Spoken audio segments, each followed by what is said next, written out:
শেখ হাসিনাকে ফেরত চেয়ে ভারত সরকারকে পাঠানো চিঠির জবাব এখনও পাওয়া যায়নি। তবে এ বিষয়ে দিল্লিকে তাগিদ দেবে ঢাকা। পররাষ্ট্র মন্ত্রণালয়ের মুখপাত্র মোহাম্মদ রফিকুল আলম এ কথা জানিয়েছেন। এদিকে মিয়ানমার সীমান্ত দিয়ে অনুপ্রবেশ ঠেকাতে বাংলাদেশ সতর্ক অবস্থায় আছে বলে জানান তিনি। বিস্তারিত সিরাত আল মুস্তাকিমের রিপোর্টে। শেখ হাসিনাকে দেশে ফিরিয়ে আনতে সরকারি চ্যানেলে জবাব পাওয়ার অপেক্ষায় বাংলাদেশ।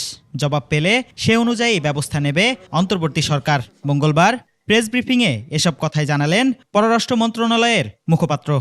আমরা একটা সময় পর্যন্ত নিশ্চয়ই দেখব, যে কোনো জিনিসের উত্তর দেওয়ার একটা স্বাভাবিক সময় আছে। যদি সেই সময়ের মধ্যে উত্তর না আসে তাহলে এটার আরেকটা তাগিদপত্র দেওয়া হবে, আবার জানানো হবে যে আমরা এটার জন্য উত্তর এক্সপেক্ট করছি।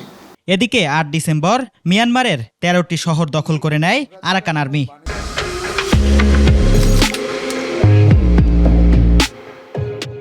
সেখানে এখনো চলছে সংঘাত।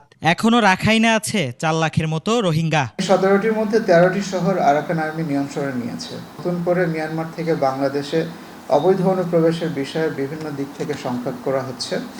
নতুন করে বাংলাদেশে অনুপ্রবেশ ঠেকাতে বিজিবি সহ বাংলাদেশ সরকারের সংশ্লিষ্ট সকল সংস্থা এ বিষয়ে সর্বোচ্চ ও যথাযথ সতর্ক অবস্থানে রয়েছে। বাংলাদেশি পণ্যের জন্য বড় বাজার হতে পারে নিউজিল্যান্ড, তাই দেশটিতে দূতাবাস স্থাপনের সিদ্ধান্ত নিয়েছে অন্তর্বর্তী সরকার। মন্ত্রণালয়ের management and resources. Sirat Al Mustakim, ২১ television, Dhaka.